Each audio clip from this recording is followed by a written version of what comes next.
Hi, everybody. I wanted to talk a little bit about what exactly led up to the Japanese internment because there is so much history and racism connected to the Japanese in the United States. So, we're going to start off talking about the Naturalization Act of 1790 that stated, quote, any alien being a free white person who shall have resided within the limits and under the jurisdiction of the United States for a term of 2 years may be admitted to become a citizen thereof.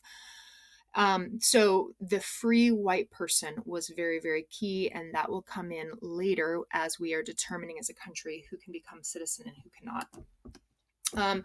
So after the Civil War and the Emancipation Proclamation, they added the phrase persons of African nativity of descent to the Naturalization Act, but this did not include the Japanese or other Asian immigrants. In the 1850s, Chinese immigrants came to the United States. They were escaping economic turmoil in China, and many of them wanted to try their luck in California. So a lot of them started migrating here or immigrating in the 1850s. From the 1850s to the 1880s, the Chinese are considered a very cheap source of labor, and they are also very willing to take dangerous jobs. And so many of them are employed to work on the US railroads. So May 6th of 1882 is the Chinese Exclusion Act passed by Congress, and this ended all Chinese immigration to the United States. It lasted for 60 years, and as you can see from these two images, the Chinese were vilified in all sorts of ways. In 1885, we see an increase in Japanese laborers. They began arriving in Hawaii, specifically to work on the sugar plantations. And in 1891, the Japanese immigrants began to arrive on US mainland, and most of them settled on the West Coast, so California, Oregon, and Washington. So many of them did come through Angel Island, although some of them also came through Ellis Island off of New York. So June 27th, 1894, the United States started its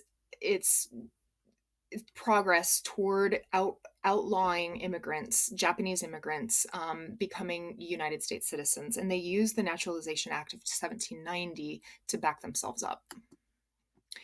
A lot happened in between 1900 and 1924. I'm not going to go through all of them, but if you pause this video, you can go ahead and read through that there were a lot of protests, a lot of different terrorist kind of acts that were committed against the Japanese, specifically in California. And this led to increased racism. And I feel, as well as many historians feel, that this made the interning of Japanese citizens a lot easier during World War II. So something that was really, really important is this continued ban on Japanese immigrants. And in 1924, Congress passed the Immigration Act of 1924, ending all Japanese immigration to the United States. And so, in fact, Ellis Island closed its doors, as did Angel Island.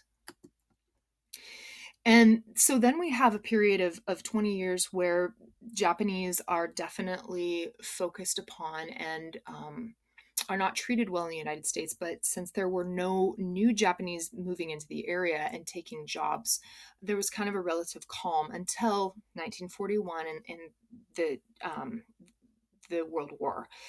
So November, after World War II began, the Munson Report came out, and it was commissioned by FDR, and it determined that Japanese citizens or Japanese living in the United States, they were not citizens, but they were relatively loyal to the United States and didn't pose a threat. And then things drastically changed the next month, December 7th, when Japan bombed the United States at Pearl Harbor. And then the Munson Report became really a moot point. And December 7th, the FBI starts arresting. And by December 8th, the United States declares war on Japan. And that officially is kind of a quick summary of our relationship, the United States' relationship with Japanese individuals